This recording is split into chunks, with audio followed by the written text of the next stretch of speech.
Yesterday, I went into some detail about the unfolding crisis in Haiti. The prime minister is stranded in Puerto Rico.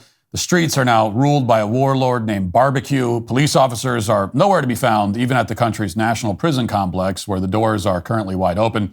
And all this is relevant mainly because for years, leftists have pretended Haiti is salvageable. They didn't do that to simply contradict Donald Trump, although that's a big part of it. Their primary motivation is to transform this country into Haiti. Unchecked, one-way migration is one way to do that. Another way is to adopt Haiti's approach to policing, which is to say, to stop policing entirely. Beginning last year, criminals in Haiti understood that they could commit crimes with impunity. No one would even attempt to arrest them. As the Human Rights Watch put it in a recent report, quote, "There have been no prosecutions or convictions of those responsible for killings, kidnappings, and sexual violence or their supporters since the start of 2023. That's what a total stand down of law and order looks like. It was telegraphed, and as expected, anarchy followed. So you have to wonder, especially in the aftermath of BLM and defund the police, how long until something like that happens here? How long until criminals in America understand that they can commit serious crimes and no police officers will even bother to show up? Well, if you followed the news out of Pittsburgh this week, you know that this moment has arrived. It is already here. The city has announced that police officers will simply stop responding to the vast majority of crimes, including burglary and harassment, as long as there's no, quote, in progress emergency. Additionally, between 3 a.m. and 7 a.m., as few as 20 police officers will be on duty to cover the entire city of 300,000 people.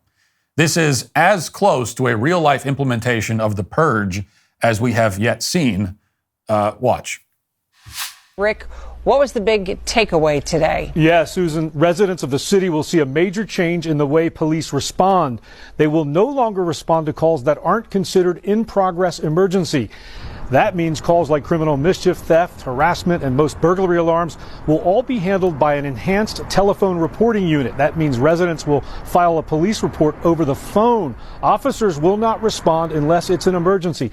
Also, between the hours of 3 a.m. and 7 a.m., there will be no officers at any of the 6 stations throughout the city. Call boxes that link directly to 911 have been installed for people to use in case of an emergency. And during the overnight shift, there will be as few as 20 officers to cover the entire city. The chief said today the data supports that. Yes, it's enough to cover the entire city in those hours when we have 8% of the time people are calling. I'm confident in the decisions that we make that it impacts this bureau and the city in a much better way than we have in the past. Now, the chief also acknowledging today that some of these changes are due to staffing shortages. He's down to 740 officers, well below the 850 they would like to have. Well, don't worry. The enhanced telephone response unit is on the case. And what this means is that if somebody breaks into your house in Pittsburgh and you call 911, they're not going to come. Even if your alarm is going off and your alarm company is notifying the authorities, they don't care. The police chief in Pittsburgh has clarified that for burglaries under this new policy, they need some sort of, quote, second verification in order to ensure that the burglar is on the premises at the moment. And they need to get that before police will even consider driving out to your house. In other words, it's like logging into your bank account. They need two-factor authentication so that, they can really be sure. In the bank account case, they want to make sure that it's you. Well, with a burglary, they want two-factor authentication to make sure there's really a burglary going on at the moment when you call. So your alarm counts as one factor, and additional factors, according to the police chief, could include video footage of the burglar in your house, or it could be a photo of broken glass with the burglar standing around next to it. Perhaps you can, get the burglar to pose for a picture holding that day's newspaper. Maybe you could take a quick selfie video with the burglar where he, looks at the camera and says, "Hey, folks, just here burglarizing the home real quick. Sorry for the inconvenience." But outside of situations like that, the Pittsburgh police will just tell you to leave a report with their answering machine, or their enhanced telephone response unit. Of course, if the burglar is smart and breaks into your home between the hours of 3 a.m. and 7 a.m., then it probably doesn't matter even if you have the selfie video, because there will only be 20 cops in the entire city who can get to you. So the people ransacking your home, they can take their time. This has all been announced publicly by the city of Pittsburgh. You have to wonder why anybody in the city would even bother paying their taxes at this point, especially since the government in Pittsburgh created this problem in the first place. After the George Floyd riots of 2020, the mayor implemented a 2-year freeze on all police hiring. Now, that's not an overstatement. The mayor at the time, Bill Peduto, just shut down the police academies. As CBS News reported in 2022, quote, "The sound of bagpipes graduating a new police class hasn't been heard in years." And to justify this decision, Peduto appeared on NBC News, where for some reason he answered questions from a bunch of college students. And listen to what he said. The vice president of the Pittsburgh Fraternal Order of Police voiced concerns in a letter over politicians' lack of support for the police. How do you plan to get the police union specifically on board for further reforms? I was on the receiving end of one of those letters, and basically, where the emotional level is right now, we're all, and I don't mean that as elected officials, just all of us as a nation are in a fight or flight mode. And when you're in that type of a mode, long-term rational thought is not always at the forefront. To be a part of that discussion requires being a partner in recognizing that change is inevitable, that we are at a point now in this country where it is going to occur. And would you like to be a part of that discussion of how it occurs, or would you rather protest it and try and stop? The train's already left the station. There is no going back at this point. And it's only a question of what that reform will end up looking like for cities all across this country. So it's an amazing clip to watch in retrospect. The mayor tells this random college student that emotions are very high post George Floyd. He recognizes that everybody is not exactly thinking rationally, but instead of suggesting that maybe it's a bad idea to shut down police academies, he basically issues a threat. He says that police reform, by which he means gutting the police department, these are going to happen one way or another. And the only thing the police union can do is get on board to minimize the damage on the road to creating this utopia in Pittsburgh. And 4 years later, we see exactly what that utopia looks like. Financial experts thought we were in the clear. While experts anticipated rate cuts, inflation in the United States is still a significant economic concern. Think about it. The U.S. is in a hole by $34 trillion, and yet we keep printing money, which pushes the prices you pay every day even higher. So you can bury your head in the sand or do something about it. Diversify a portion of your savings into gold with Birch Gold Group. Gold is your hedge against inflation, and Birch Gold makes it easy to own. They'll help you convert your existing IRA or 401k into a tax-sheltered IRA in gold, and you won't pay a penny out of pocket. Make gold part of your saving strategy and buy it from Birch Gold. They've been the exclusive gold partner of the Daily Wire for over 7 years now, helping thousands of our listeners, and they can help you too. Text Walsh to 989898 and get your free info kit on gold. Then talk to a precious metal specialist about protecting your savings from inflation with gold. Text Walsh to 989898 now. Are you a few years or decades out of school and wondering, what the heck did I even learn? And what was the point of it all? You might even be thinking, I don't have the time to learn something new. Well, if that's the case, you're not alone, and it's not too late. Hillsdale College is offering more than 40 free online courses. Learn about the works of C.S. Lewis, the rise and fall of the Roman Republic, or the history of the ancient Christian church with Hillsdale College's online courses. If you're not sure where to start, check out American Citizenship and Its Decline with Victor Davis Hanson. In this 8-lecture course, Victor explores the history of citizenship in the West and the threats it faces today. Threats like the erosion of the middle class, the disappearance of our borders, the growth of an unaccountable deep state, and the rise of globalist organizations. The course is self-paced, so you can start whenever and wherever you want. Start your free course of American Citizenship and Its Decline with Victor Davis Hanson today. Go to hillsdale.edu/Walsh to enroll. There's no cost. It's easy to get started. That's hillsdale.edu/Walsh to enroll, hillsdale.edu/Walsh. If you listen to officials in Pittsburgh, they'll offer another excuse for the breakdown of law and order in their city. They'll say that they simply can't afford police officers, and that's really what is behind all this. They'll tell you that tax revenues are down because post-COVID, a lot of downtown office spaces are vacant, and the value of the buildings have plummeted. And that's true to an extent. The city has been taking in less revenue because of lockdown policies, which were implemented by the city of Pittsburgh, pretty much every other major city as well. But as an explanation for why there are no police in Pittsburgh, it doesn't make any sense. I mean, you could take one look at Pittsburgh's budget and come to the conclusion that there's a lot of waste that could be trimmed in order to put more officers on the street. For example, let's take a look at Pittsburgh's fiscal year 2022 operating budget.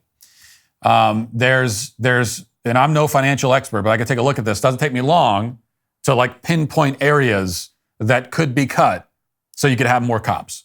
So there's more than $700,000 budgeted for salaries for something called the Office of Equity. In all, the office's budget exceeds $1 million a year.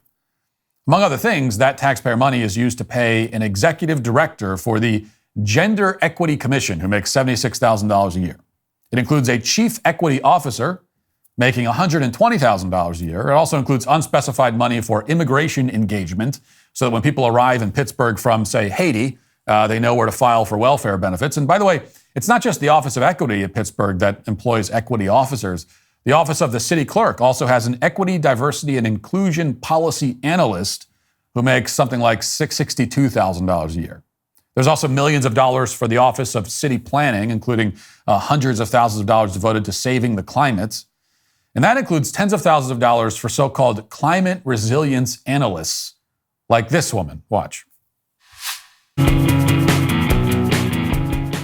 Hello, my name is Sarah Yeager. I'm the Resilience Analyst with the City of Pittsburgh in the Office of Sustainability and Resilience within the Department of City Planning. The City of Pittsburgh recently compiled a greenhouse gas inventory that takes a look at all emissions throughout the 55 square miles of the City of Pittsburgh. Through that profile, we found that about 82% of our emissions come from buildings and the use of energy within buildings. 17 to 18% is through transportation emissions, and then 1 to 2% comes from our waste. The data collected through this emissions profile was compiled to give us a snapshot look at what is happening within the city, but then it's also used to develop goals and actions as we look towards mitigating climate change.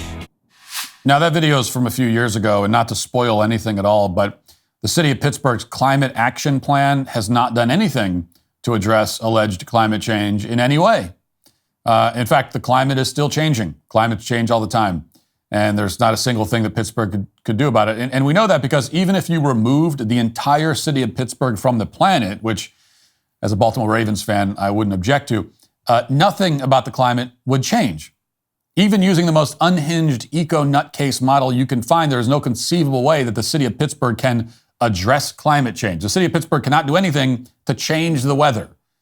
But they hired useless employees like this person anyway to categorize all of Pittsburgh's various greenhouse gas emissions. Apparently, that was more important than hiring police officers in a city that's down to fewer than 24 cops in the middle of the night. And this is just scratching the surface. Pittsburgh also has an LGBTQIA plus commission, which was budgeted tens of thousands of dollars a year. That commission has apparently done nothing in 3 years. According to the outlet Public Source, quote, Pittsburgh's LGBTQIA plus commission, created in 2020 by former Mayor Bill Peduto, started with the promise of action on behalf of the queer community of Pittsburgh. 3 years later, external displays of action have been on the sparse side, even at the admission of some of its members. While some fruitful conversations have been held to advocate for the LGBTQ plus community within the city, and the commission has made strides in developing its internal structure, the commission's 20 meetings thus far have lacked public engagement, and it hasn't conducted a single study. So this is a commission that it literally does nothing. It just sits there and does nothing and gets paid. This is a commission that was established around the time that the police academies were closed. And it's all completely dysfunctional. They've wasted all that time and money. It goes without saying that the city could shut all of these equity initiatives down without causing any harm to any resident of the city of Pittsburgh. And if they had done that, they could have saved millions of dollars over the past 3 years. And, when you're down to 20 police officers, millions of dollars is a lot of money. It could double the size of your police force, if not triple it. But instead of cutting all this garbage, the leaders of Pittsburgh chose to cut policing and to fund equity instead. Now, one of the many ironies here is that equity entails an obsessive concern with safety. Leftists are always telling us that certain groups are unsafe, telling us about how we need to make them feel safer, at every opportunity. But they talk about safety all the time, but they always mean safety in some kind of esoteric, ambiguous sense. Because actual, practical, physical safety isn't valued at all by these people, at least not the safety of the average family affected by this kind of insanity. This has gone on for years, and major cities have become much more dangerous as a result. It's so bad that Taco Bell just had to close all of their indoor dining facilities in Oakland. which is a pretty stark level of civilizational decline when you can't even keep a Taco Bell open. But very soon, Pittsburgh will reach an even deeper level of decay. Residents aren't going to be worried about climate change or LGBTQ justice.